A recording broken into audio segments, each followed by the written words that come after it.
এইখিনিয়ে ঠাই নহয় দাদা?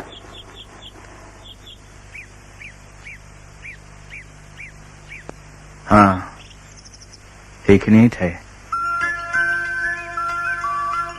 মনত আছে তই এটা গ্লাছৰ ফুলদানি ভাঙিছিলি?